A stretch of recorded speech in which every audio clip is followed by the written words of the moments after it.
à tous et bienvenue sur Monaco Info. Voici les titres de votre édition.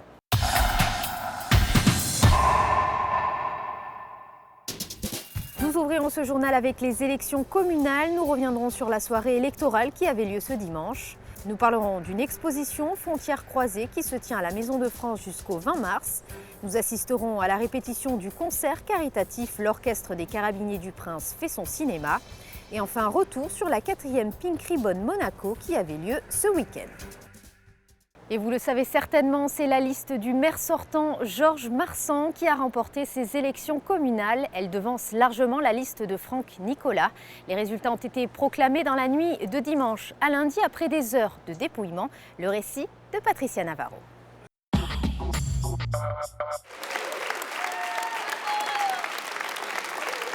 Il est minuit 30 tout juste passé lorsque le résultat tombe. La soirée aura été longue. Il aura fallu dépouiller les bulletins des 4268 électeurs s'étant rendus aux urnes. Et c'est la liste L'Évolution communale qui sort grande gagnante du scrutin.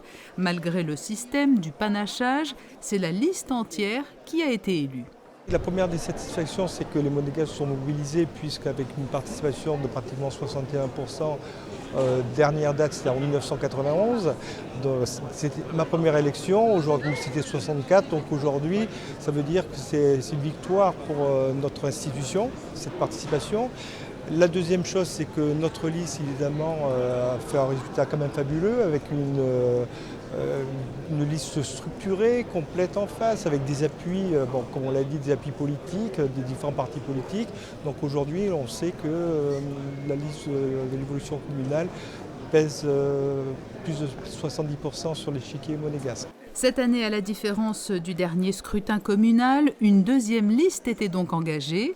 Un regard neuf, emmené par Franck Nicolas, aura permis de faire vivre le débat démocratique et n'a pas démérité, mais elle ne comptera pas d'élus dans le prochain conseil communal. Mais c'est vrai que nous, ce qui était difficile, c'était de mener une campagne en partant de loin, d'avoir une expérience politique que nous n'avions pas. Et aujourd'hui, le résultat, au-delà des équipes listes entières, c'est les personnes individuellement. Et en même temps, je suis quand même content d'avoir fait le meilleur score de ma liste, donc c'est déjà une satisfaction. Mais avec le recul, c'est vraiment une expérience qui valait la peine d'être vécue, l'expérience elle-même, l'aventure humaine, et c'était vraiment très valorisant d'aller au contact des Monégasques. Le dépouillement aura duré un peu plus de 4h30 à l'espace Léo Ferré. Il était en effet 20h lorsque les urnes ont été ouvertes, puis les bulletins comptés un à un avant de rejoindre les 12 tables d'émargement. De nombreux Monégasques ont assisté aux opérations, passant de table en table pour découvrir le verdict des urnes. L'attente aura été anxieuse, joyeuse ou tout simplement curieuse pour les petits nouveaux de la liste L'Évolution communale et pour les candidats qui se lançaient pour la première fois en politique avec la liste Un regard neuf. La journée a été très longue et donc c'est beaucoup d'émotions. Là, on est vraiment à vif, mais on est ravis d'avoir déplacé autant de Monégasques. Nous avons préparé pendant 6 mois donc, ces élections. C'est avec tout mon cœur que je me suis investie dans cette tâche. Oui, c'est une première participation. Cependant, depuis toute petite, je me sens investie pour mon pays. Donc, on va dire, c'est une première, mais pas complètement. Voilà. Lorsque je me suis présentée à l'Association des jeunes monégasques également, c'était un début. Et là, pour moi, c'est une continuité. On passe de table en table et puis on regarde un peu les collègues de la liste, savoir si eux-mêmes ont observé des comptages qui vont dans le sens, dans mon sens ou dans le leur. Et parmi ces débutants en politique, la jeune Chloé de la liste L'Évolution communale. Pour s'éviter une attente trop angoissante, elle a endossé le rôle de scrutateur, de quoi s'occuper l'esprit et ne pas penser aux résultats. J'essaie d'être concentrée pour dépouiller convenablement. C'est pas facile après la journée qu'on a eue, mais je fais de mon mieux. Mais là, c'est vrai qu'on est occupé. Du coup, on essaie de continuer à travailler. Et puis voilà, on verra le résultat final. Une belle surprise attendait Chloé en fin de soirée puisqu'elle a remporté le plus grand nombre de suffrages de ces élections avec 3012 voix. Derrière elle, dans le trio de tête, Jacques Pastor, qui remettait en jeu son mandat et qui a été élu confortablement. En effet, ça a été un travail d'équipe et tous les projets, je dois le dire, toutes les idées que j'ai eues et que j'ai pu mener à bien, c'est aussi grâce à l'équipe qui était autour de moi. Et ce qui fait qu'aujourd'hui, en effet, je pense que les Monégasques ont apprécié le travail qui a été fait et aussi le projet qu'on leur a montré pour les prochaines années. Mais c'est vrai que cette équipe, renouvelée, rajeunie et féminisée, nous a donné, je crois, un atout supplémentaire. Oui. Après la proclamation des résultats, la soirée s'est achevée par une belle image, une belle morale. Les deux adversaires d'un jour se sont salués et donné rendez-vous. Franck Nicolas a promis de revenir dans 4 ans, fort de cette première expérience. Et la mobilisation des électeurs monégasques a été plus importante que lors du précédent scrutin. Le taux de participation était en hausse dès la mi-journée. Un reportage d'Alexandra Pani. Ils étaient 7042 attendus à l'espace Léo Ferré ce dimanche. Toutes les générations de Monégasques s'étaient donné rendez-vous pour ce premier tour des élections communales. Un premier tour qui opposait, une fois n'est pas coutume, 2 listes complètes. Un fait qui a su susciter toute l'attention de la population. À la mi-journée, 1850 personnes avaient déjà fait le déplacement, soit 6% de plus qu'en 2011. Mais pour que cette journée se déroule sans encombre, les employés municipaux préparent depuis novembre dernier le moindre détail. Bulletins, urnes, campagne de communication, rien n'est laissé au hasard. Nous faisons donc des réunions régulièrement avec tous les services. Il faut compter à peu près 6 services qui sont vraiment impliqués donc, dans la mise en place des élections. Aussi bien les services des travaux que surtout le service état civil nationalité et aussi la communication. Donc c'est vraiment les services qui sont concernés. Le secrétariat général qui chapeaute bien sûr l'ensemble des services. Et donc on monte en puissance début de l'année avec les cartes d'électeurs, le guide pratique donc, qui a été envoyé mi-janvier pour informer tous les électeurs donc, des modalités pour le vote. Et là, donc aujourd'hui, nous sommes 130 personnes dans la journée et 25 vont se rajouter ce soir donc, pour le dépouillement. À l'entrée de la salle de vote, les pronostics vont bon train, mais chacun avoue apprécier l'ambiance de ce rendez-vous qui prend des allures de réunion de famille autour du devoir de citoyen. J'étais en train de dire justement avec des jeunes qu'on ne nous embêtait pas souvent à Monaco pour ça et qu'il n'y avait pas de queue, il n'y avait rien, c'est toujours très bien organisé et c'est aussi l'occasion de tous se retrouver et donc c'est un moment convivial et puis ça fait plaisir de revoir un peu tous nos concitoyens. Le conseil municipal, c'est des petites choses mais qui sont très très importantes, mais ce qu'on nous a expliqué plusieurs fois déjà, mais par rapport pour les anciens, pour les tout petits, pour le marché, pour les choses vraiment de la vie. Pour certains, l'émotion était de rigueur après avoir déposé le bulletin dans l'urne pour la première fois. Ravi de participer à cet événement, toujours vu, jamais participé, première fois, ravi, un peu excité, sympa. Alors que pour d'autres, cela en devient une routine, toujours très appréciée à ne rater sous aucun prétexte. Cette fois-ci encore, je vais donner mes idées. Et alors vous attendez quoi justement de la mairie ? Ah, la mairie, qu'elle soit toujours au top, vraiment que tout continue le mieux possible avec qui que ce soit. Je pense que c'est fondamental, d'une part parce que c'est un devoir, et puis d'autre part, je pense que pour pouvoir critiquer le cas échéant, il faut avoir manifesté son opinion. Et j'encourage la totalité de mes concitoyens à faire de même. Tous ces électeurs ne connaîtront finalement les résultats que plus tard dans la nuit. Un mot à présent sur cette exposition qui se tient à la Maison de France rue Grimaldi. Elle s'intitule Frontières croisées et a rassemblé 3 artistes venus d'horizons différents. Émilie Rousseau vous en dit plus. La Fédération des groupements français de Monaco organise sa première exposition. Elle a invité 3 artistes à la Maison de France pour présenter leur vision d'une frontière.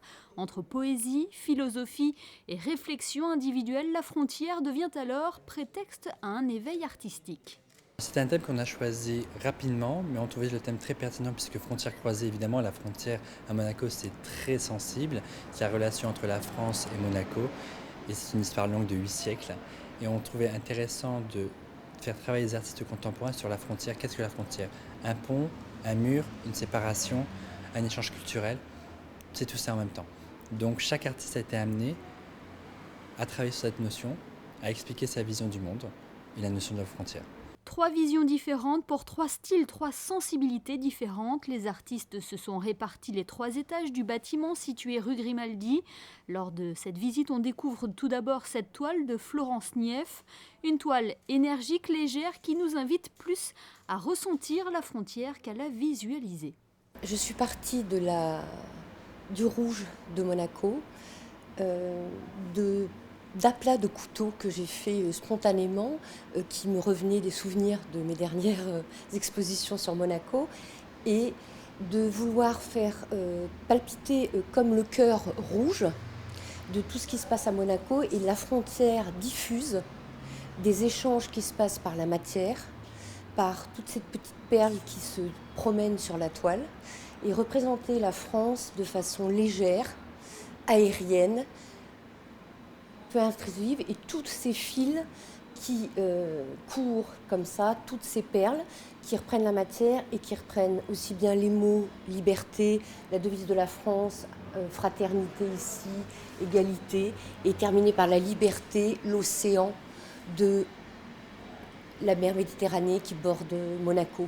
Au 2e étage, un coup de projecteur est mis sur le travail de Jean Madelin. Le peintre illustrateur nous emmène dans son monde, celui du surréalisme et de l'onirisme.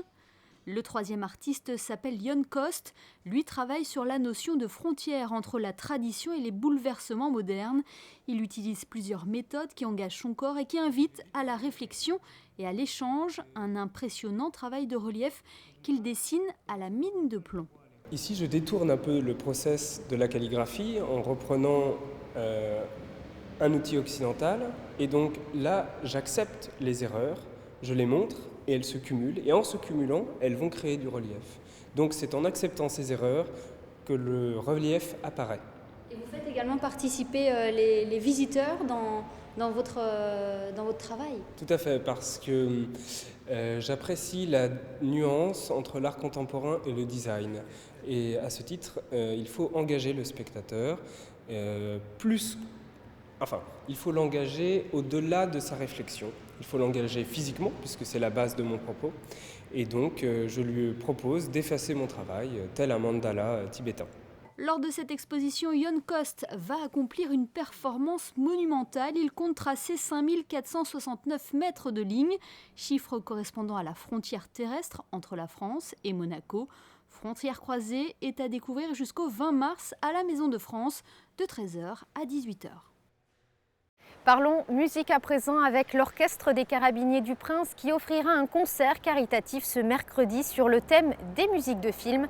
À quelques heures du grand soir, nous avons pu assister à l'une des dernières répétitions. Les détails dans ce reportage. «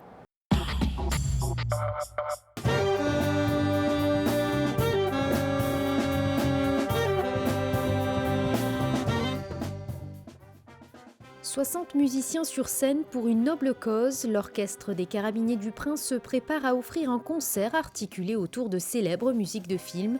Francis Lalanne, Jérôme Lemonnier ou encore Penny McMorris, un plateau d'artistes accompagnera l'orchestre tout au long de la soirée. Tout d'abord un répertoire que l'orchestre n'a jamais encore développé. L'orchestre est sur des terres un peu inconnues. Voilà, donc c'est très excitant. Ça va être une découverte pour le public. L'Orchestre des Carabiniers du Prince qui va jouer une musique vraiment pétillante, fraîche, pleine de rythme.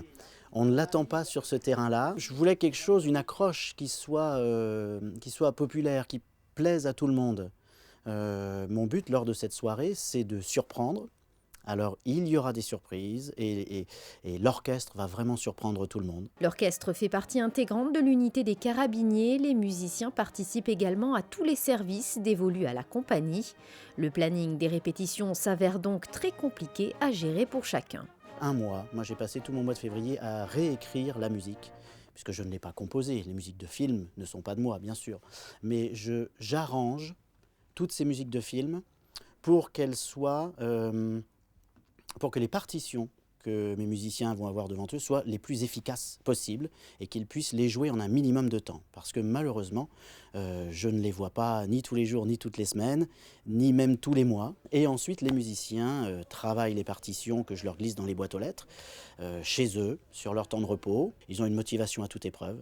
Et ensuite, on se retrouve, en général, la semaine qui précède le concert. D'abord par pupitre, donc toutes les trompettes ensemble pendant une journée, puis tous les saxophones, puis tous les trombones. Et enfin, 2 jours avant le concert, nous faisons une répétition générale.